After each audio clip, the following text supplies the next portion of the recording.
Hello students, आज का हमारा वर्कशीट नंबर 6 जो कि क्लास 7वीं के लिए है। विषय सामाजिक विज्ञान भूगोल है और डेट है 12 अक्टूबर 2020 के लिए। यहाँ पे अपना नाम लिखें और यहाँ पे कक्षा अध्यापक का नाम लिखें।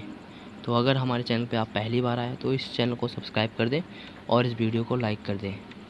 तो मैं एक और आपको बात बताऊँगा, तो मैं उस बात को आपको वीडियो के लास्ट में बताऊँगा। तो चलिए पहले वर्कशीट को पढ़ते हैं। मानव निर्मित पर्यावरण। प्रकृति ने हमें हवा, पानी, वनस्पति, मिट्टी आदि कई चीज़ें प्रदान की है जो हमारे जीवन के लिए आवश्यक है। प्रकृति से मिली इन चीज़ों का उपयोग मानव कच्चे माल के रूप में करता है या अपनी आवश्यकताओं के अनुसार उसमें परिवर्तन करता है।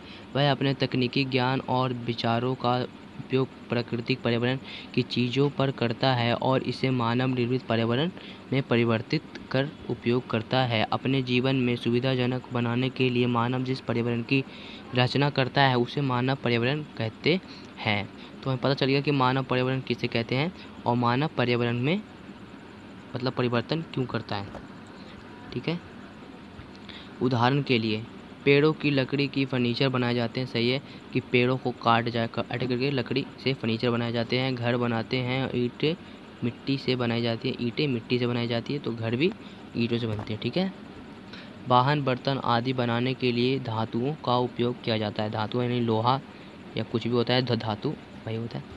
कई बार मानव निर्मित पर्यावरण प्राकृतिक पर्यावरण पर गलत प्रभाव डालता है, जैसे वाहनों का उद्योगों से निकलने वाला धुआं हवा प्रदूषित करता है। प्रकृति के व मानवीय पर्यावरण के बीच सही संतुलन होना आवश्यक है। मानव ने पर्यावरण के साथ समरसता से रहने एवं उसका प्रयोग करना सीखना चाहिए।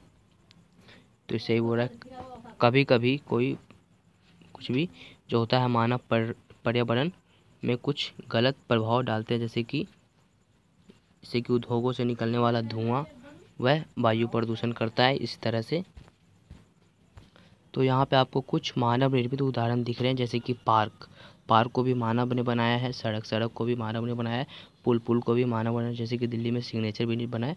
उद्योग मतलब जो चिमनियाँ होता है उसमें से चिमनियों को भी मानव ने बनाया। बिल्डिंग यानी इमारतों को भी मानव ने बनाया। और स्मारक मतलब कि यादगार घर या स्मारक भी मनुष्य ने या मानव निर्मित है। तो इस तरह से हमारा क्वेश्चन आंसर है। प्रश्न नंबर 1, मनुष्य अपने पर्यावरण में परिवर्तन क्यों करता है? मनुष्य अपने पर्यावरण में परिवर्तन क्यों करता है, इसका उत्तर हमने ऊपर भी था, तो हम ऊपर नहीं, हम अपना आंसर देंगे।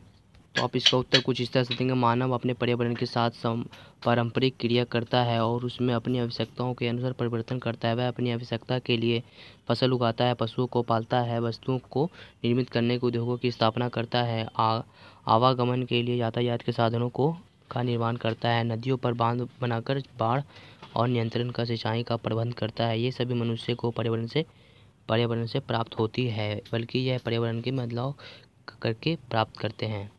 तो यही है पर्यावरण, जैसे कि पशुओं को पालना ये भी पर्यावरण को है, वस्तुओं को निर्मित करना, जैसे कि यहाँ पे एक नदी है, उसमें बहुत सारा पानी है, तो इस पुल को कैसे पार करेंगे, तो उसने एक पुल बना दिया या ब्रिज बना दिया, तो इस तरह से इधर हम पार हो सकते हैं। तो इस तरह से ये सभी मानव निर्मित है। तो ये हमारा आंसर हो जाएगा प्रश्न नंबर 1 का।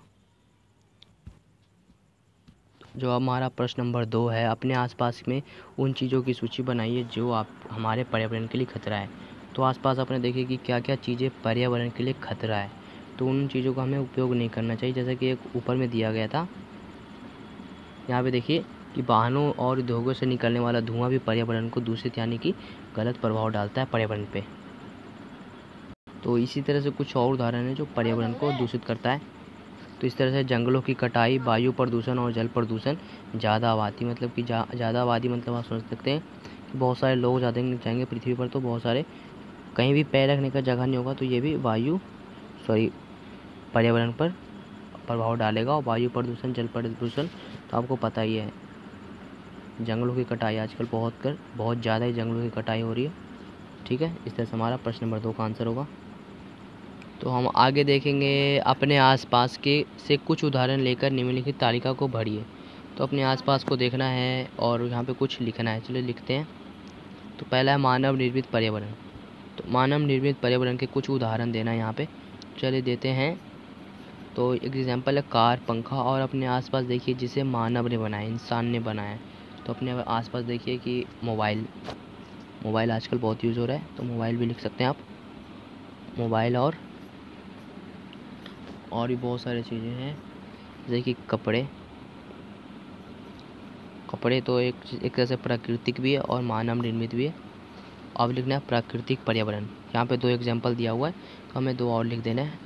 तो नदी, पर्वत यानी पहाड़ होता है, लिख दीजिए पेड़, वायु या पानी, जल कर दीजिए आप, जल और जल या पानी। इस तरह से हमारा पर्यावरण और प्राकृतिक पर्यावरण है। तो हमें इन सब का ध्यान रखना चाहिए। और यहाँ पे कुछ लिखा हुआ है, कोविड के संदर्भ में उचित वाहन भविष्य भी संदेश, अपने हाथ नियमित रूप से साबुन एवं पानी से धोएं। तो हमें कोविड-19 से बचने के लिए हमें अपने हाथ नियमित रूप से साबुन या पानी से धोना है, ठीक है। तो अब मैं एक बात बता रहा हूँ कि अब से सभी वर्कशीट आएंगे, मतलब कि क्लास 1 के लिए, क्लास 2 के लिए, क्लास 3, मतलब कि सभी क्लासों के लिए वर्कशीट आएंगे, जो कि कुछ इस तरह से है। तो यहाँ पे दिख सकता है आपको, ये 6 to 8 के लिए है।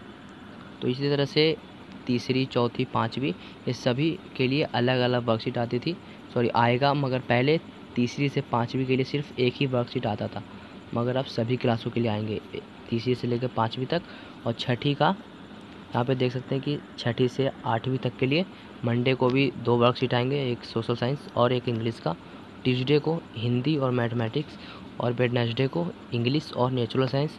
थर्सडे को मैथमेटिक्स और हिंदी। फ्राइडे को नेचुरल साइंस और सोशल साइंस। और सैटरडे को जेनरिक एक्टिविटी, सोशल अवेयरनेस और happiness, aware audio message on happiness. तो इस तरह से सभी क्लासेस की वर्कशीट अब आएंगी, सभी क्लासों की, मतलब कि 1 से लेकर 12th तक, तो पहले आता था KG से दूसरी कक्षा के लिए, मगर अब सभी क्लासों के लिए आएंगे। तो यही था आज का बात। तो अगर हमारे चैनल पर पहली बार आए तो चैनल को सब्सक्राइब कर दें और इस वीडियो को लाइक कर दें। मिलते हैं अगले वर्कशीट में, तब तक के लिए गुड बाय।